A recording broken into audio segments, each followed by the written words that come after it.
নমস্কার, সুকন্যাস কিচেনে তোমাদের সবাইকে স্বাগত। আজকে তোমাদের জন্য আমি নিয়ে এসেছি boiled egg and capsicum curry recipe. তো চলো কিভাবে বানাই সেটা একবার দেখে নাও। এসো তাহলে এই বয়েলড এগ এন্ড ক্যাপসিকাম কারি বানাতে আমাদের কি কি ইনগ্রেডিয়েন্টস লাগে আর আমরা কিভাবে বানাই সেটা একবার দেখে নাও। বয়েলড এগ এন্ড ক্যাপসিকাম কারি বানাতে আমার লাগবে ডিম, যেগুলোকে আমি সেদ্ধ করে খোসা ছাড়িয়ে রেখেছি। আর লাগছে পেঁয়াজ কুচি, টমেটো কুচি, ক্যাপসিকাম কুচি, আদা রসুন বাটা। গুঁড়ো মশলার মধ্যে লাগবে হলুদ গুঁড়ো, লঙ্কা গুঁড়ো, জিরে গুঁড়ো, ধনে গুঁড়ো, নুন, চিনি আর গরম মশলা গুঁড়ো। কড়াতে কিছুটা সর্ষের তেল দিয়ে দিয়েছি। এবারে এটাকে আমি ভালো করে গরম করে নিয়েছি।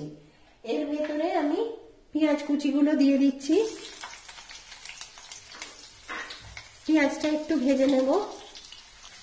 তোমাদের যদি আমার এই boiled egg and capsicum curry recipe ভালো লাগে তো লাইক করবে, শেয়ার করবে আর কমেন্ট করে আমায় জানাবে কেমন লাগলো। আর আমার চ্যানেলকে সাবস্ক্রাইব করবে। সাবস্ক্রাইব করার পর যে ছোট্ট বেল আইকনটা আছে ওটা ক্লিক করে দেবে, তাহলে যে কোনো রান্নাই দিই না কেন সবার আগে তোমার কাছে চলে যাবে। পেঁয়াজটাকে আরেকটু ভাজবো।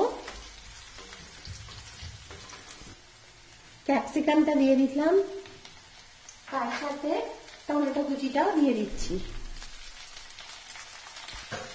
এবারে এটাকে ভালো করে ভেজে নেব। আদা রসুনের পেস্টটা দিয়ে দিলাম।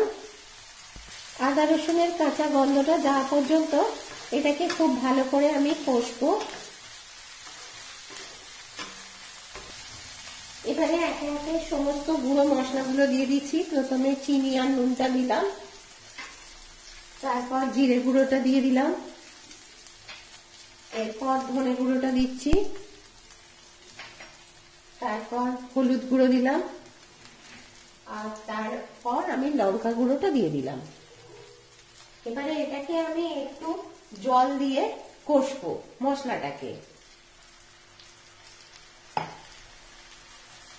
এর সাথে আমি একটু গরম মশলা গুঁড়ো দিয়ে দিলাম, দিয়ে মশলাটাকে খুব ভালো করে কষবো। মশলাটা আমার কষা হয়ে গেছে। এবারে এর ভেতরে আমি সেদ্ধ করা ডিমগুলো দিয়ে দিলাম, দিয়ে মশলার সাথে ভালো করে মাখিয়ে নেব।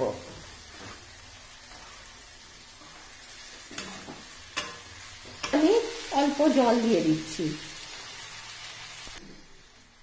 এটাকে এবার খুব ভালো করে আমি ফুটতে দেব। ব্যাস, এটা আবার খুব ভালো করে ফুটে গেছে। এবারে আমি গ্যাসটা অফ করে দিচ্ছি।